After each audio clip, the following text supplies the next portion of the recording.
Se a construção de um museu numa capital como São Paulo é uma audaciosa aventura, como é possível a criação de um museu no interior do estado? Autodidata, José Antônio da Silva é mais um raro caso de um otimista aventureiro. O nome é simples, popular e bem brasileiro, José Antônio da Silva. Assim como seu nome, é a arte de José Antônio da Silva. Ele é um dos maiores pintores primitivistas do Brasil. No exterior é também conhecido e admirado. Se o artista é importante, o que se falar do homem? Ele trabalhou muito para fazer sua arte e ser reconhecido. Apesar de muito laureado, sua maior obra não recebeu prêmios. Sua maior obra não tem as formas e as cores que cabem numa tela. Sua maior obra, que foi iniciada há muito tempo, é mais que um quadro, é mais que uma escultura. Sua grande obra é um museu. Por sua conta e risco, sozinho, sem nenhuma ajuda, Silva montou o único museu de arte primitivista de que se tem notícia. O pobre, o desconhecido e semi-alfabetizado artista popular passou a perna nos intelectuais e nas autoridades que nunca imaginaram um museu exclusivamente de arte primitivista. Sensível, visionário, peitudo, assim é José Antônio da Silva, um paulista de Sales de Oliveira, trabalhador do campo, desde garoto curioso e interessado por pintura e escultura. Ao se transferir para São José do Rio Preto, resolveu participar de um certame de arte. Com 2 metros de flanela e algumas latas de tinta a óleo, pintou 3 quadros e se inscreveu. Foi a grande revelação. Ganhou um prêmio e foi descoberto pela crítica. Mas o sucesso demoraria muito. Isso aconteceu em 1946. Teve que exercer muitas funções humildes e rudes que quase lhe roubavam o tempo que ele queria consagrar à arte. Personalidade excêntrica e fascinante, José Antônio da Silva desenvolve diversas atividades artísticas, mesmo hoje aos 73 anos. A ideia de fazer um museu, eu acho que todas as cidades têm que ter o seu museu, para guardar a sua parte histórica. Porque essas coisas de hoje vai constatar com o Brasil de ontem, com o dia de ontem. O de hoje tudo se acaba. E se nós não juntamos isso, não guardamos, isso tudo passa, se acaba. Mas de que forma o senhor conseguiu? Eu consegui sem dinheiro. O pouquinho que eu ganhava, eu fui comprando essas peças. Comprei em Goiás, comprei em Minas, comprei aqui em São José do Rio Preto, no Ferro Velho. Portanto, que tomei nome do homem que ajunta tudo. Nome de louco devido isto. Mas eu entendo as peças. Eu entendo isso tudo. As peças falam comigo. Elas me contam a história do que se passou. E isso no dia de amanhã, para a posteridade, eles vão saber perfeitamente que isso existiu no Brasil de hoje. É por isso que eu quis criar o museu e também colocar bastante obra de arte de todos os artistas brasileiros. O que eu pudesse adquirir, que é muito bonito. Uma visita ao museu faz bem para a saúde, bem para o espírito, para a alma, sabe? Distrai muito. Eu não tive ajuda de ninguém, a não ser de Deus. Por isso que muitas vezes eu revoltei, dava a revolta, que foi a ponto de quase me suicidar por 2 vezes, entendeu? De tão revoltado, porque o povo não me entendia. Eu queria que eles me entendessem isso. Prova é que eu queria que aquela primeira locomotiva que teve em São José do Rio Preto, chamada Maria Fumaça, que fazia a manobra, que ela estivesse hoje aqui no jardim de São José do Rio Preto. As crianças que estão nascendo agora, e vão nascer no dia de amanhã, saber perfeitamente que essa locomotiva era de São José do Rio Preto. Era Maria Fumaça a vapor. Tudo modificou. Hoje é óleo. Ou até a óleo está acabando também, até a estrada de ferro está acabando. Então eu queria documentar a locomotiva viva, as crianças chegarem e pegar na Maria Fumaça.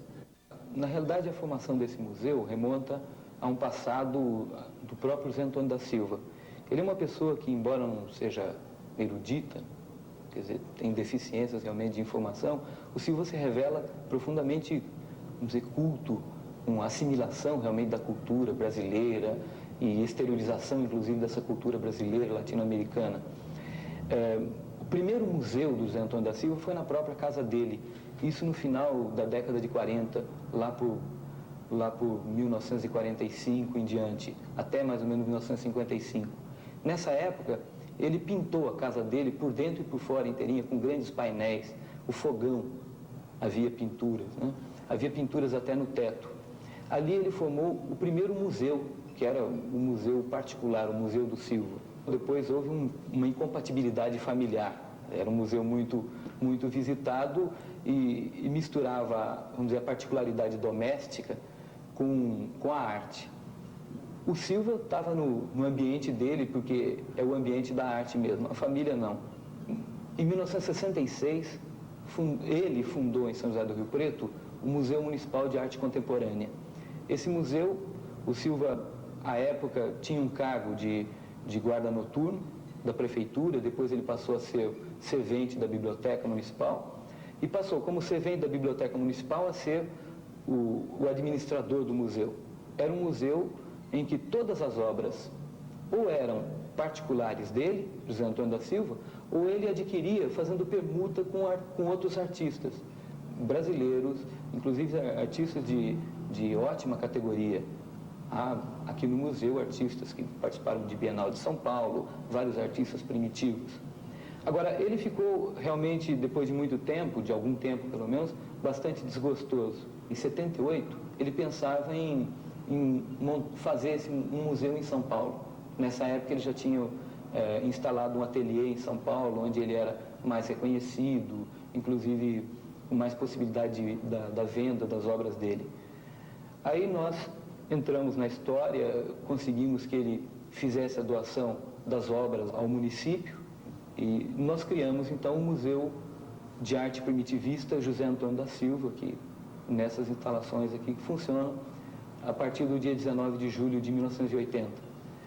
A partir dali, e houve assim uma exigência do Silva que nós ficássemos na direção do museu, ele doou muitas outras obras. Praticamente nós duplicamos o acervo do museu com obras do Silva. Então hoje nós temos 42 telas a óleo do Silva, mais desenhos, gravuras, esculturas, peças de artesanato e outros objetos históricos, inclusive da história de São José do Rio Preto. Esse museu, quando foi criado, o Silva já nem estava aqui em São José do Rio Preto. Então ele foi criado pela prefeitura, quando nós inauguramos esse prédio, e a partir daí ele se mantém com verbas da prefeitura. Nós não temos ainda verba para aquisição de obras. Quer dizer, o que nós conseguimos ampliar em termos de acervo foi através de doações de outros artistas. Mas, à medida do possível, o poder público tem nos ajudado para manter o museu, né?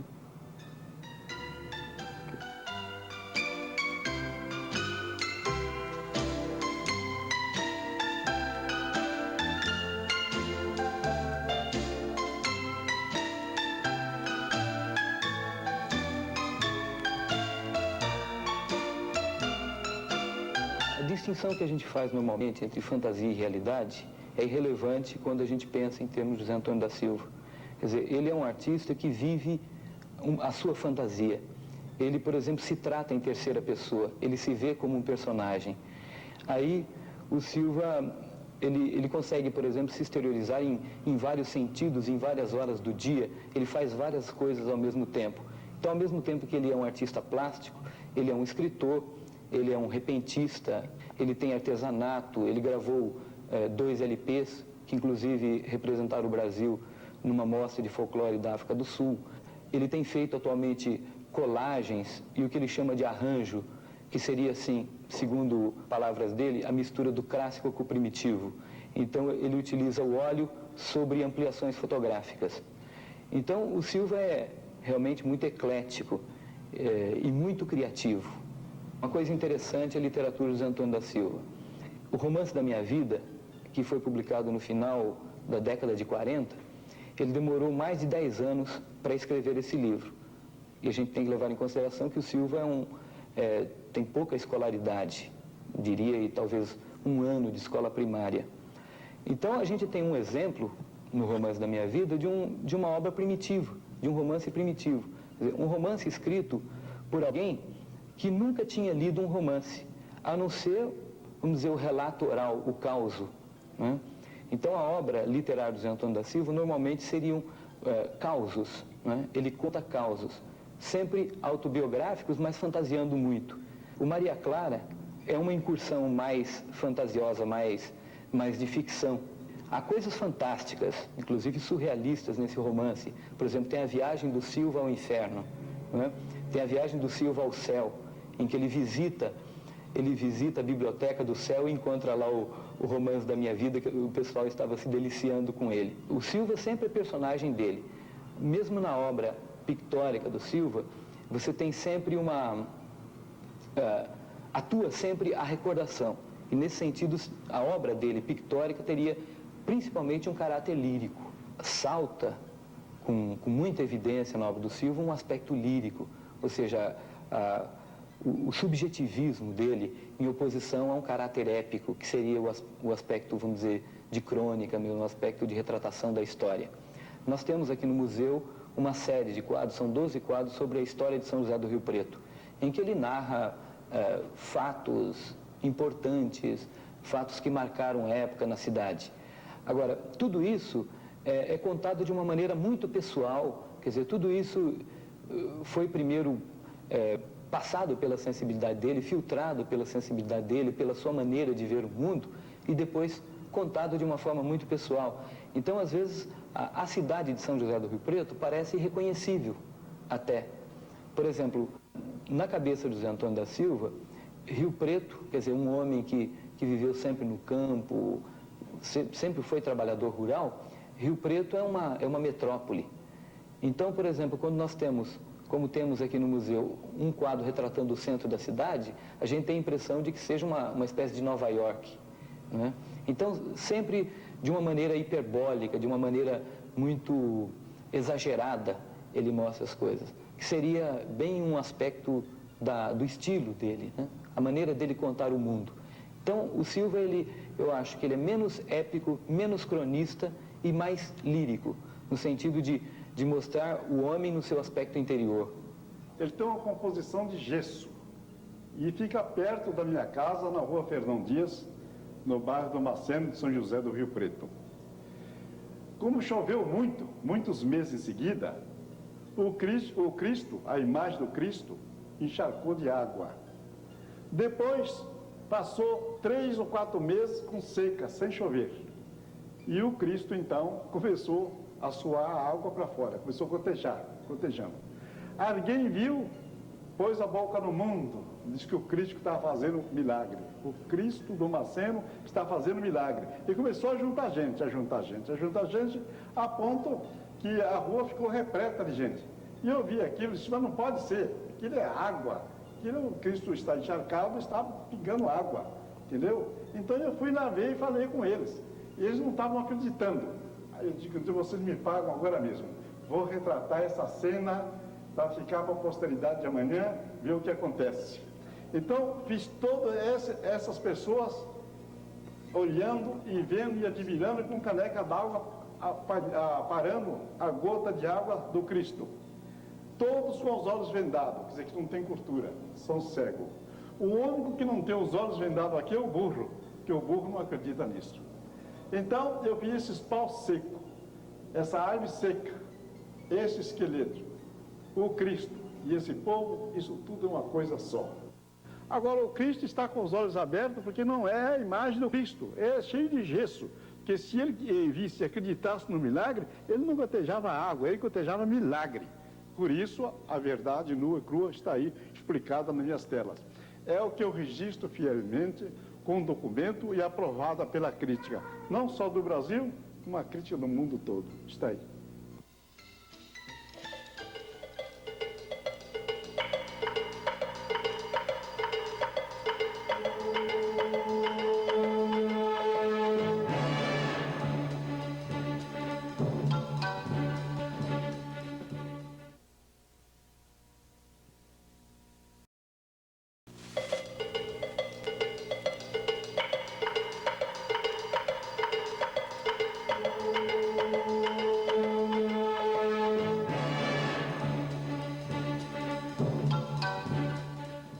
Telas de José Antônio da Silva pertencem a acervos de muitos museus e galerias de arte nacionais e estrangeiras, como o Museu de Arte Moderna de Nova York.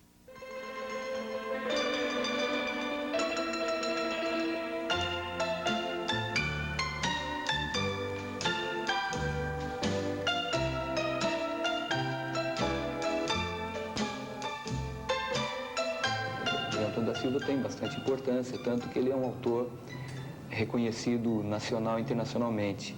Ele já participou de inúmeras exposições no Brasil, em toda a América Latina, em países da Europa, nos Estados Unidos. O Silva é citado em várias enciclopédias com verbetes, como a Delta Larousse, por exemplo, a Enciclopédia Abril, a coleção Arte dos Séculos. É citado também em livros especializados em artes plásticas, não só no Brasil, mas em outros livros internacionais. Cartão da Unicef.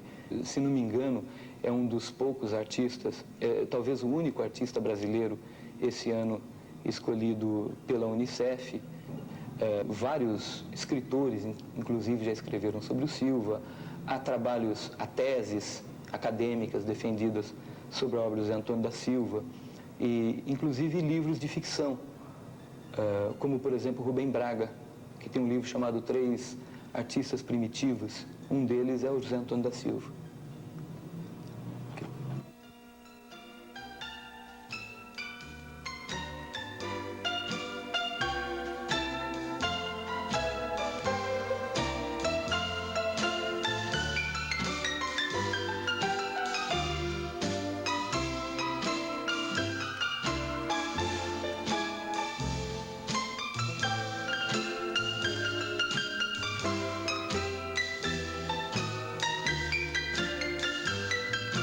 Tecnicamente, o Silva é um pintor, é um artista primitivo, vamos dizer que se enquadraria no gênero primitivo. Agora, a gente consegue detectar na obra dele várias influências, por exemplo, influências impressionistas, principalmente Van Gogh, influências de temática surrealista e até estilo cubista, por exemplo. Então, o Silva, ele assimila muitas influências com facilidade. E ele reproduz essas influências nas obras dele.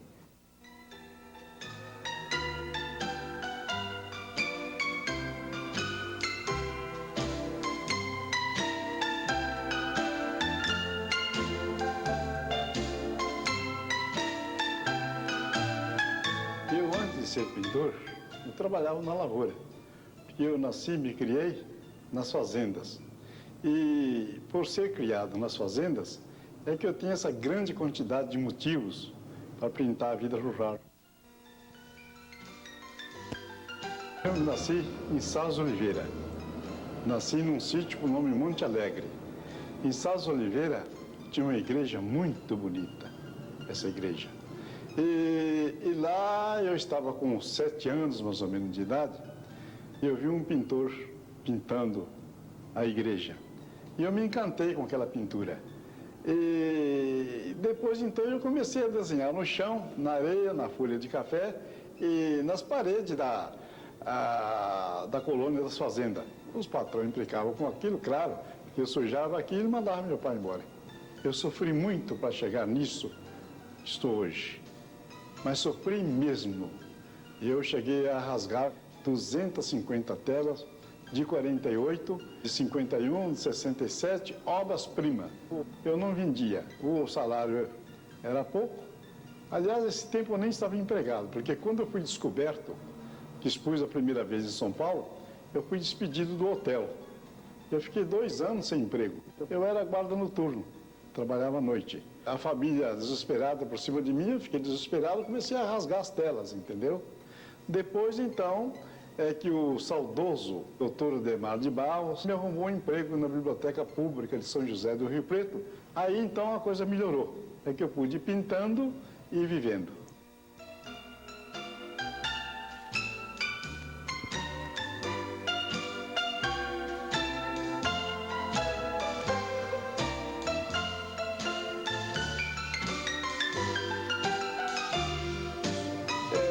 Em todos os salões que eu expus, eu ganhei o prêmio. Sempre premiado. Não teve um salão que eu não expusesse que não fosse premiado. Mesmo aqui em São José do Rio Preto, quando tinha as coletivas, sempre premiado. Com o passar dos anos, claro, que eu fui subindo, aí comecei a expor nas bienais, as coisas, eu achei por bem não mandar mais a minha pintura para salão, para deixar para os novos. Não tem um país que minhas obras não foram expostas. Não tem um país do mundo, até na África, no Japão, em todos os países. Aliás, eu em pessoa não fui. Foi toda patrocinada pelo Itamaraty. E isso foi muito bom porque em Havana, capital de Cuba, onde eu tive a felicidade de levantar o grande prêmio, também em Milão, também ganhei uma sala especial na Bienal de Veneza. Isso foi muito importante na minha carreira artística. O artista, para ser artista de qualquer categoria, ele tem que sofrer, ele tem que saber aceitar, tem que saber pôr cada coisa em seu lugar para poder vencer, porque de outra maneira ele não vence. Eu vou contar o que eu sofri na minha vida. Eu estive 3 vezes na minha vida com a lata de fungicida na mão para tomar o veneno, para morrer, porque não aguentava mais. Porque eu não vendia, não era aceito. Era chamado de arte de criança, arte de louco. Era o homem louco, o homem que ajuntava tudo. Era o Zé Ninguém, porque eu saí da lavoura, saí do sertão. Então não era aceito, entendeu? E o primitivismo, nessa ocasião, não era aceito. Era aceito só a arte, o acadêmico, a arte clássica. Quando eu expus a primeira individual, em 1948, na Galeria Domus, Rua Vieira de Carvalho, 11, entendeu? Meus quadros, numa hora, em 60 minutos, foram todos vendidos, todos adquiridos. O professor Bardi comprou 12, o Titio comprou os 12, e o Spanucci não comprou mais. O professor Spanucci, que é o crítico, porque não tinha dinheiro, entendeu? Foi um espanto, foi um assombro. O Bardi, então, é que pôs esses quadros no Museu de Arte, você entendeu? Já entrou o primitivismo. Porque o saudoso Procópio Davidoff é quem comprou esse argudoar famoso que está no Museu de Arte hoje e o doou para o professor Pietro Melio Bardi, para o museu. Pronto, fizeram as pazes, hoje a arte é aceita e todo mundo vive, graças a Deus. Eu sou o único pintor que coloco 3 estilos numa tela só, entendeu? Que é o surrealismo, o primitivismo e o pontilhismo. Isso foi aceito mundialmente, porque só mesmo Silva, só mesmo eu é que posso fazer isso. Nem eu mesmo entendo. Então, não fugi daquele estilo, todo mundo aceitou, eu também gosto muito e vou pintando dessa forma, dessa maneira, não para agradar ninguém. Eu não faço pintura para agradar ninguém. Eu faço a pintura porque eu sinto a necessidade de pintar, porque sou artista. Eu saí e me aposentei em São José do Rio Preto. Em São Paulo, me instalei num hotel, ali na rua Aurora, numa sala. Uma semana, eu vendi todos os quadros que estavam expostos nessa sala. Eu ajo mesmo de uma forma diferente dos outros pintores, como todo mundo sabe, porque nessa época que nós estamos agora, atravessando, ainda que vamos atravessar, pagar um quadro à vista não é fácil, não é para qualquer um não. Porque o rico, bem rico, ele também tem um gasto muito grande. Ele tem muitas e muitas prestações a pagar, entendeu? Então, você me compra um quadro. Digamos que o quadro custa 500 milhões de cruzeiro. Então, você me paga 50 por mês, entendeu? Agora, o outro compra outro quadro, me paga 20. Agora, 50 com 20 são 70. O outro não pode pagar muito, paga 10. Já são 80. É assim por diante. Então, no fim do mês, eu tenho o meu salário. Meus preços variam muito. Conforme a dimensão do quadro, é um preço, o motivo é outro preço. Não é que eu prefiro fazer isso do que vender em galerias. As galerias também me pagam certinho. É que não sobra quadro. Eu vou pintando, não dá tempo. Esses machão não deixam. Eu não sei se os outros artistas têm o meu costume. Eu tenho uma ética que eu sou acostumado a levar os tombos, mas eu não conto o nome da pessoa para ninguém. Desses que os tombistas eu não conto, não falo. Não. E é praxe mesmo, porque o artista é o artista. Eu estou no meio arriscado a isso tudo, entendeu? Então, como aquele monte de cheque está lá, a pessoa vai lá, olha o cheque, mas eu fico quieto, não falo nada. Só isso já dá para perceber. Se nada me aborreça, se não me falte nada, eu estando contente, entendeu? Eu posso pintar um quadro por dia. Mas também tem muitas vezes que eu estou aborrecido, eu passo até 10 dias sem pintar nada, sem produzir nada. Então eu tenho que ter muito cuidado com a minha própria vida, com a minha própria saúde, com meus próprios amigos. E para que não aconteça nada que possa me atrapalhar a minha criação artística. O quadro pequeno tinha uma média de 4 por dia, quadro pequeno. O grande não, pequeno. E o pequeno é muito mais fácil, é pequeno, toma menos tempo. E eu já estou tão acostumado, porque 40 anos de pintura não é 40 dias, é 40 anos, entendeu? Então, se me vendar minhas vistas, meus olhos, me deixar no escuro e me pôr a tela branca, me dar tinta e o pincel, eu pinto a mesma coisa, que eu pinto interior, por dentro. Sai a mesma coisa. Isso eu já fiz experiência. E eu não vendo as encomendas. Se eu fosse acudir todas as encomendas, eu ficaria doente, intoxicado, eu estava morto. Então eu vou maneirando, vou aos poucos, vou atendendo aos poucos. Eu sempre estou com mais ou menos 20, 30 pessoas na fila. Eu tenho pessoas que já faz um mês que estão na fila e ainda não receberam a obra.